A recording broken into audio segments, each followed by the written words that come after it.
Assalamualaikum warahmatullahi wabarakatuh. Halo anak-anakku semua. Dalam pembelajaran kali ini kita akan belajar di tema 8, subtema 2, pembelajaran kedua yakni muatan IPA dan SPDP. Sebelum mulai pembelajaran kali ini, mari kita berdoa terlebih dahulu. Berdoa mulai.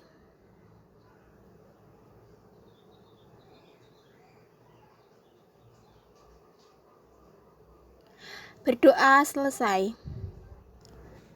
Baik anak-anak, sudah mulai untuk pembelajaran hari ini? Jika sudah, mari kita mulai pembelajaran hari ini. Pertama-tama kita akan mempelajari muatan IPA. Air sangat penting bagi kehidupan kita. Setiap hari kita menggunakan air. Bagaimana jika kualitas air yang kita gunakan tidak standar? Saat ini, air bersih semakin sulit didapatkan. Sumber air yang bersih akan membawa dampak baik bagi makhluk hidup di sekitarnya. Sebaliknya, sumber air yang tercemar dapat membahayakan ekosistem dan makhluk hidup di sekitarnya. Sumber air di sini misalnya seperti sungai, danau, ataupun sumur. Lalu, bagaimana air di sekitar kita ini dapat tercemar? Air di lingkungan sekitar saat ini mulai tercemar sehingga tidak bisa digunakan untuk sehari-hari. Ada beberapa penyebab air di sekitar tempat tinggal kita ini tercemar.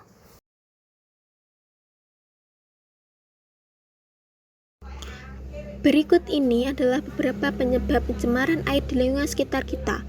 Yang pertama yakni kebiasaan membuang sampah ke sungai. Kebiasaan ini merupakan kebiasaan buruk yang tidak wajib kita lestarikan. Kebiasaan membuang sampah ke sungai ini berdampak negatif karena sungai menjadi tertumpuk oleh sampah industri rumah tangga. Yang kedua yakni pembuangan limbah deterjen ke perairan, dan yang ketiga pembuangan limbah industri ke perairan. Pembuangan limbah industri dan deterjen ke perairan ini menyebabkan air menjadi tercemar karena limbah industri dan limbah deterjen mengandung bahan zat kimia yang sangat buruk bagi air. Kemudian yang ketiga, pemakaian pupuk buatan dan pestisida yang berlebihan di lahan pertanian. Pemakaian pupuk buatan dan pestisida ini juga berdampak buruk karena pupuk buatan dan pestisida ini mengandung bahan zat kimia. Dan yang terakhir yakni tumpahan minyak dari kapal pembawa minyak. Kita sering melihat bahwa banyak kapal yang sering membawa minyak itu berada di tengah laut. Ada beberapa kapal yang membawa minyak itu tumpah sehingga menyebabkan air di laut itu tercemar karena tumpahan minyak. Jadi itu tadi adalah beberapa penyebab pencemaran air di lingkungan sekitar kita. Silakan coba kalian amati gambar berikut ini. Dalam gambar itu terlihat ada sampah, tumpahan minyak, dan limbah yang mencemari air laut. Hal ini dapat menyebabkan air menjadi tercemar. Berikut ini ada beberapa dampak dalam pencemaran air bagi kehidupan kita sehari-hari. Yang pertama, kualitas air menjadi menurun sehingga tidak layak digunakan sehari-hari. Air yang kotor tidak bisa kita konsumsi untuk memenuhi kehidupan kita dalam sehari-hari. Yang kedua, sampah membuat aliran air sungai tidak lancar dan berbau tidak sedap. Hal ini mengganggu aktivitas kita dalam sehari-hari. Yang ketiga, air yang tercemar limbah mengganggu kesuburan tumbuhan dan hewan laut.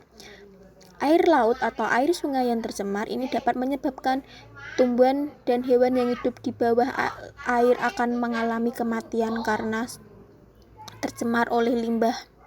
Dan yang keempat yaitu penyebab paling besar yakni menyebabkan krisis air bersih sehingga masyarakat kekurangan air. Hal ini sangat berakibat negatif apabila kita mengalami krisis air bersih. Jadi ini tadi adalah beberapa dampak dari pencemaran air bagi kehidupan kita sehari-hari. Lalu ada beberapa tindakan kita yang dapat membantu mengurangi krisis air. Yang pertama, melakukan penghematan air di dalam pemakaiannya sehari-hari. Berikutnya, menggalangkan penanaman pohon. Akar dalam pohon dapat membuat air hujan terserap lebih baik ke tanah. Berikutnya, membuang lubang resapan air atau biopori. Lubang resapan ini dapat membantu air hujan terserap ke tanah. Yang keempat, membangun tempat penampungan air. Berikutnya yakni menanggulangi pencemaran sumber air seperti limbah pabrik. Berikutnya yakni yang keenam, menanam pohon dan tumbuhan lainnya. Hal sederhana yang dapat kalian lakukan adalah dengan tidak membuang sampah ke sungai.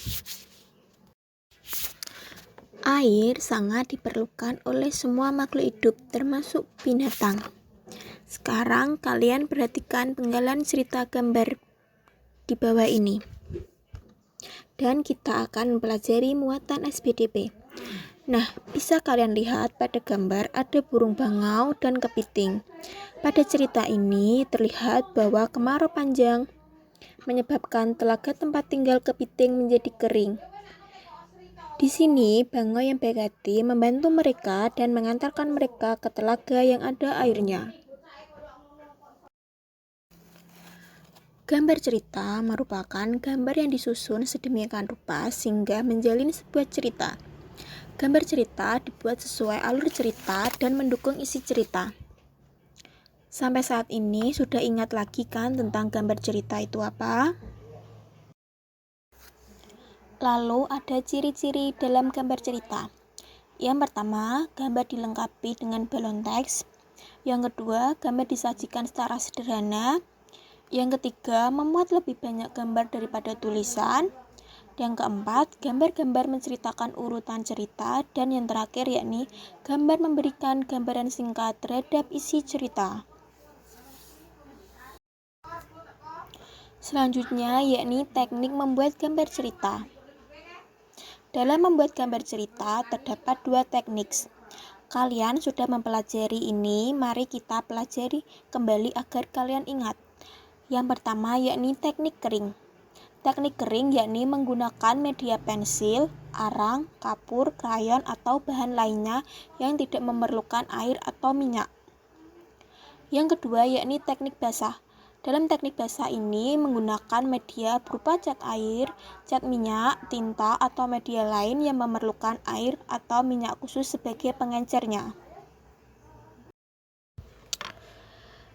Baik anak-anak, cukup sekian penjelasan ibu kali ini. Mudah-mudahan kalian paham dan mengerti. Terima kasih anak-anak semua. Sampai jumpa lagi. Wassalamualaikum warahmatullahi wabarakatuh.